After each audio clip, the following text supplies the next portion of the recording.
There's a version of living as if that doesn't work. And I want to name it right at the start because I think it's the reason a lot of people have tried this practice and walked away from it feeling like it was either naive or dishonest. That version looks like performance. It's the person who is deeply in debt but acts like money is flowing because they read that you have to feel abundant to attract abundance. It's the person who is profoundly lonely but plasters a smile on every public facing moment because they've been told gratitude is the frequency of love. It's the person who is genuinely suffering but suppresses the suffering in the name of staying high vibe. That's not what I'm talking about today. Living as if it's already done is not a performance.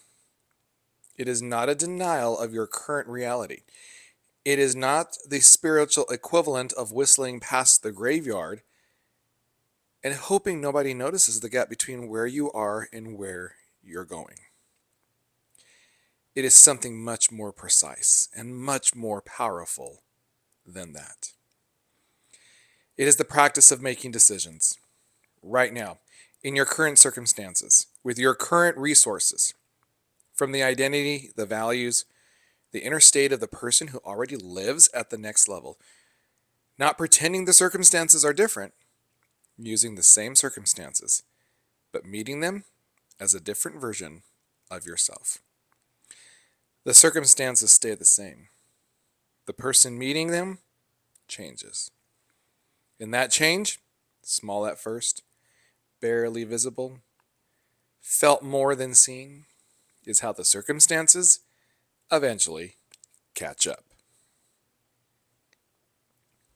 Welcome back to Onto Purpose Over Paycheck podcast. I am Troy. We are in our next episode, this week's theme, and we are one episode away from closing this week's theme, manifestation and alignment. In a previous episode, we established manifestation as an identity and alignment practice, not technique, not wishful thinking, but the process of bringing your inner world into genuine agreement with a desired outer reality. In another episode, we excavated the real desire underneath the goal and the feeling you're actually calling in. In another episode, we diagnosed 3 alignment gaps that stall manifestation even when you're doing the work. Today, we move into embodiment, the practice of actually living, not conceptually, not aspirationally, but in the real texture of your daily life, as the person who already inhabits what you're calling in. This is where the theme lands before the close. Everything we've built, the identity work, the belief work, the desire clarity, the gap diagnosis, all of it culminates here. In the question, what does it actually look like in practice on an ordinary Wednesday to live as if already done? That's what today is. Let's build it.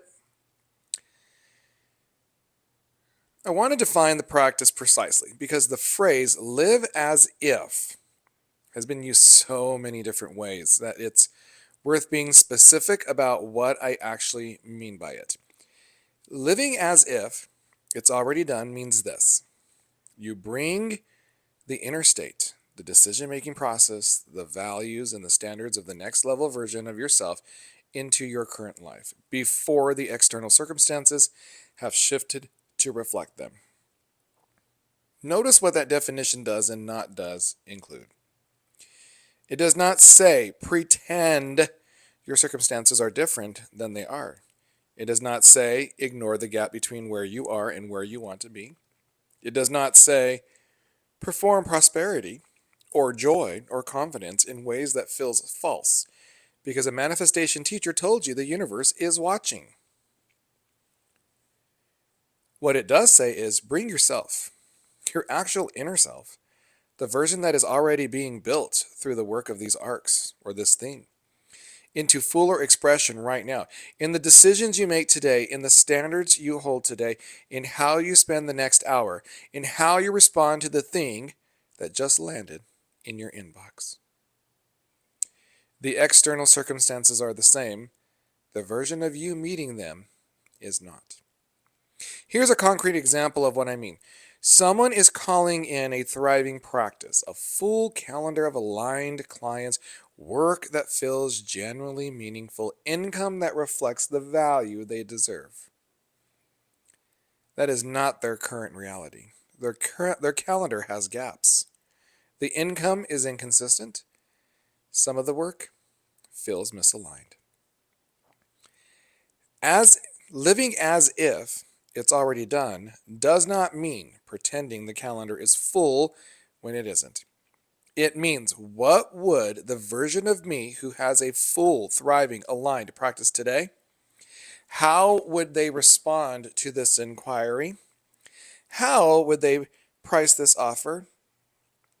How would they spend the hour of open calendar time, pitching desperately to fill it or creating something that reflects the quality of the practice they're building? How would they talk about their work in a conversation, apologetically, or with the quiet authority of someone who knows exactly what they do and who it's for? Same circumstances, completely different inner posture, and a completely different set of actions flowing from that posture. That's living as if. Not performance, inhabitation. And the difference between those two things is everything. So I want to explain why the performance version of this practice fails and why genuine inhabitation works. Because I think understanding the mechanism makes it much easier to do the real thing. Performance fails because your nervous system is not fooled by it. When you perform abundance while feeling scarcity, the performance is happening at the conscious level. The words you say, the behaviors you display, the image you project. But the feeling running underneath the performance is scarcity. And as we talked about in a previous episode, the feeling is the frequency. The thing your life is actually organized around is not the performance. It's the feeling running the performance. And the universe, your subconscious, and the people around you are all responding to that feeling, not the show. Performance also takes an enormous amount of energy because you're simultaneously doing the thing, managing the gap between the thing you're doing and the thing you're actually feeling. That energy drain is why people who perform their manifestation burn out faster than people who have done the inner work. The performance is exhausting. The inhabitation is eventually energizing. Genuine inhabitation works for the opposite reason. When you genuinely, even briefly, access the inner state of the next level version of you, not performing it, but actually touching it, even for a moment, your nervous system registers it as real. Not as a full possibility, as a current reality, however small. And that registration changes things. It changes how you carry yourself. It changes the micro decisions you make that you're not even considering or consciously tracking. It changes the quality of your presence you bring into the interaction. It changes what you notice and what you reach for. And over time, those changes compound in the direction of the life you're building. It is not magic. It is how humans work. We act in accordance with our self-concept. When the self-concept, even briefly, even imperfectly, contains the next level version of yourself as a real and present identity, rather than a future aspiration, the behavior shifts. And shifted behavior accumulated over time is what creates new external realities. The inhabitation is not the destination, it is the mechanism. It is how the identity works, becomes lived rather than conceptual. How the belief work becomes embodied rather than intellectual. How the desire clarity becomes actionable rather than aspirational. This is how it all comes together. Let me make this real. Living as if It's already done is not an abstract internal state. It shows up in specific, concrete ways in 4 domains of your daily life. And I want to walk through each one because I think when you can see exactly where the practice lives, it stops feeling like a spiritual concept and starts feeling like something you can actually do. Domain 1, how you make decisions. The next level version of you makes decisions differently than the current version does. Not always dramatically, but often in small, almost invisible ways. They make decisions from values rather than from fear, from abundance rather than from scarcity, from the clarity of the purpose rather than the anxiety of what the others will think. Excuse me. Living as if means before each significant decision today, ask which version of yourself is making it. Is it the current version running the legacy programming? Or the next level version operating from the identity you've been building? And then, consciously, deliberately, make the decision as the second one. Not recklessly, with full awareness of your actual circumstances, but from the inner posture of the person who already inhibits or inhabits what you're calling in. Domain number 2, how you invest your time. The next level version of you does not spend time the same way the current version does. They are more selective, more intentional, less available for the demands that don't align, and more fiercely protective of the work and the rest and the relationship that do. Living as if means look at where your time is going this week and ask honestly, is this how the person who already lives at my next level spends their days? And if the answer is no, not in every hour, but in the overall shape of the week, make one change. One structural decision about your time that says, through action, that you are already the person you're building toward. Domain 3, how you relate to money. This is one of the most revealing domains and one of the most important to get honest about. The next level version of you has a specific relationship with money. They make financial decisions from a different inner state than the scarcity or anxiety or proving that may be running yours right now. Living as if does not mean spending money you don't have as if you have it. That's the performance version, and it leads to real financial harm. What it means is make your financial decisions, saving, pricing, investing, spending, from the values and the self-concept of the next level version of you. Charge what that person would charge. Save in the ways that person would save. Make the financial decision that reflects the relationship with money you are building toward rather than the one you inherited from the old identity. In domain 4, how you show up in relationships. The next level version of you shows up differently with people. They are more present, less performative, more willing to be honest about where they are and where they're going, less concerned with managing perceptions, more able to receive compliments, help, love, recognition without deflecting or diminishing. Living as if means in one relationship this week, show up as the next level version of yourself. Have the conversation you've been avoiding. Receive the thing that was offered without taking yourself back down from it. Be honest about what you're building and why it matters. Let someone see the full version of what you're moving toward rather than the hedged, qualified version that feels safer.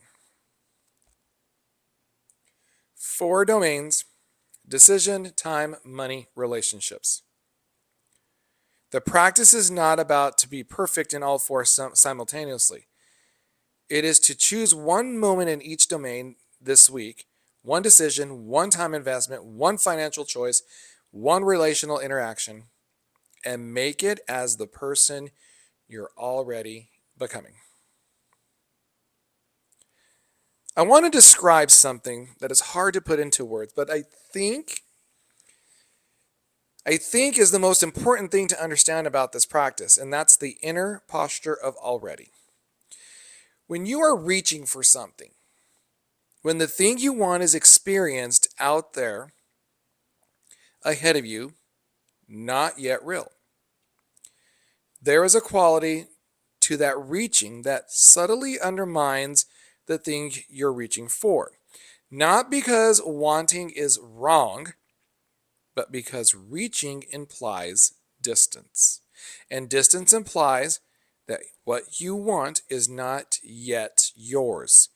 And that not yet yours feeling, however subtle, however well hidden under positive thinking, is the frequency your life is organized around. The inner posture of already is different.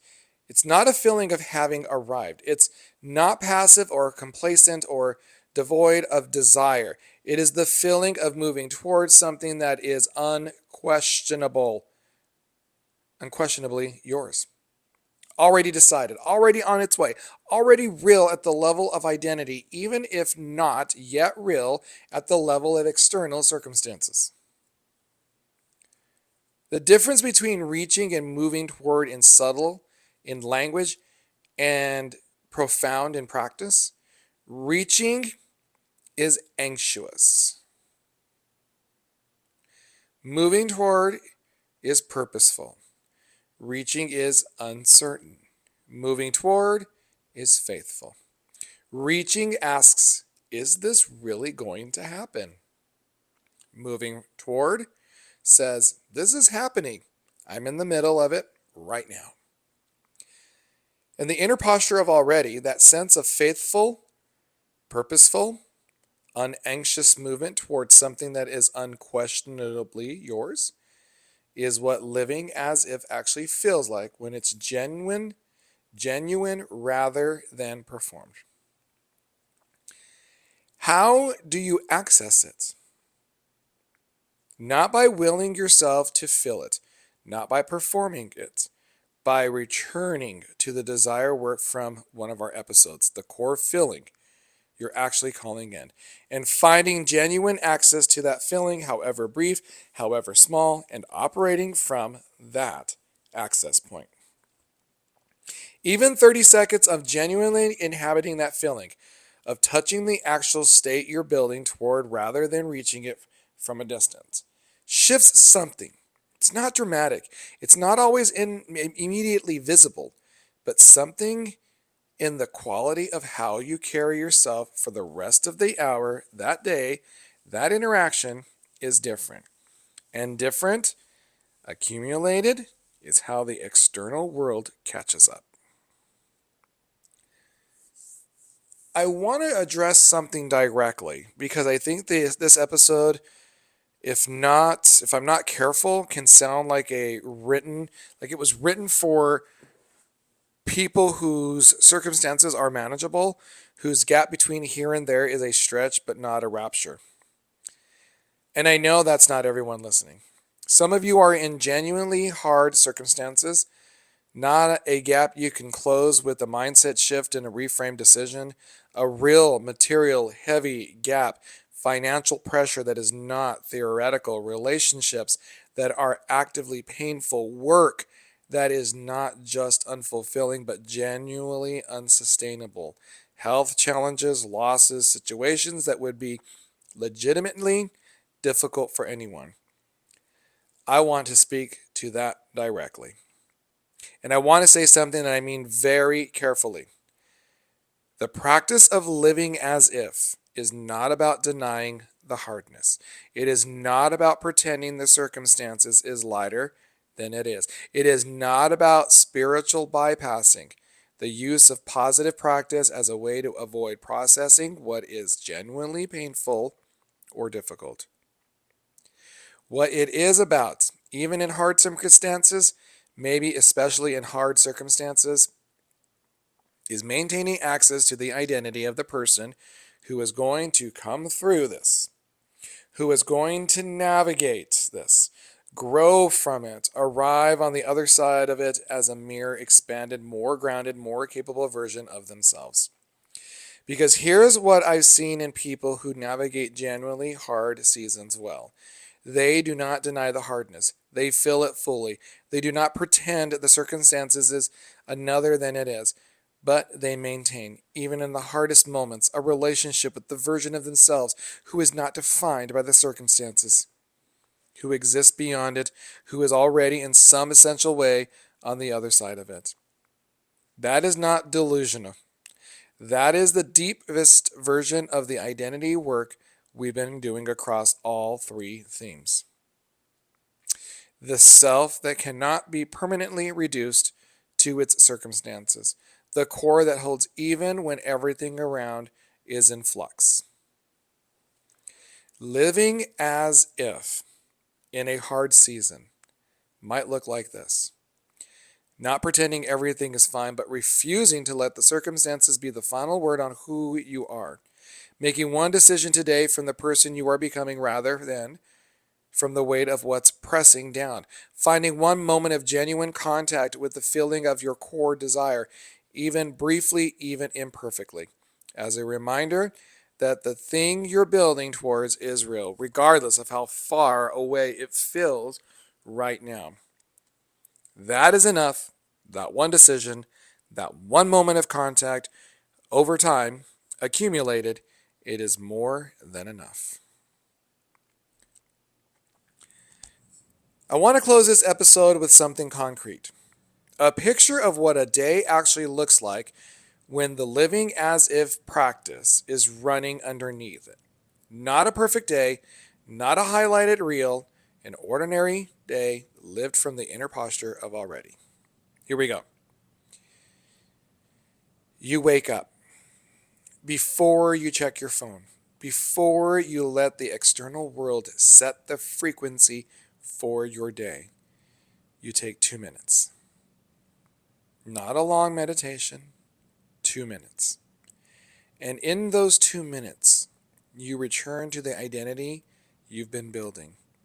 The next level version of you. The one who has closed the gap. Who lives in the life you're calling in. You don't visualize the goal. You inhabit the feeling, the state. Whatever the desire excavation told you to do is the real thing you're after. You touch it. You let it be real for 60 seconds. And you carry that into the first decision of the day. An email arrives, something that in the old identity would trigger a spiral. A client who is hesitating, a number that's lower than you had hoped, a comparison that makes your progress look small. The old version of you would spend 45 minutes managing the anxiety around it. The version of you living as if asks one question. How does the person who already inhabits what I'm calling in respond to this? And then responds that way. Not perfectly, but from the inner posture rather than the anxious one. Midday. There's an hour of unstructured time. The old identity fills it with busy work. The kind of activity that feels productive but doesn't actually move the thing forward. The version of you living as if uses it for the work that matters, the call you've been putting off, the content that reflects the quality of what you're building, the investment in the thing that is genuinely yours rather than the distraction that manages the discomfort of not yet having it. Late afternoon. A conversation that requires you to talk about your work, your direction, what you're building. The old version hedges, qualifies, makes it smaller than it is so there's less to lose if someone isn't impressed. The version of you living as if speaks about it with quiet authority. Not arrogance, the specific, grounded confidence of someone who knows exactly what they're doing and why it matters. Evening. You close the day not by reviewing everything that didn't happen yet, all the external evidence of the gap between here and there, but by noting one moment when you made a decision as the next level version of yourself, one moment of inhabitation, one piece of evidence for the new story. That's a day in the life of already. Not magic, not perfect, grounded, consistent, and pointed in the direction of everything you've been building toward. Every day like that is a day of genuine manifestation, not a day of waiting for the goal to arrive, a day of being the person whose life it arrives into. So here's what I want you to carry out of today's episode. Living as if it's already done is not a performance. It is not a positive thinking applied as a veneer over an unchanged inner life. It is the practice of genuinely inhabiting, in decision, in time, in money, in relationships, the identity of the version of yourself who already lives at the next level. Before the external circumstances confirm it, because the confirmation follows the inhabitations, not the other way around. Your activation this week is to choose one moment in each of the 4 domains: one decision, one time investment, one financial choice, one relationship interaction. And make it as the next level version of yourself. Not all 4 perfectly, one moment in each. Real specific, written down before you do it so you can hold yourself to the inner posture rather than defaulting to the old one. And at the end of the week, note what changed. Not in the external circumstances necessarily, in how it felt to move through those moments as the version of yourself. Because that feeling, that quality of being in your own life, rather than watching it from a slight distance, is the frequency of manifestation. And you are building it right now. In our final episode of this week, we will close this theme. And it's the one that delivers the truth I've been building toward since we started. The truth that, when it lands, will change how you understand everything you've done across all these weeks of this show. You are the manifestation, not the goal, not the outcome. You, the version of yourself you've been becoming. That is what has been called in all along. Thank you for following. Thank you for leaving a review. Thank you for rating us. Thank you for your support. Thank you for tuning in and listening. Thank you, thank you, thank you. I love you.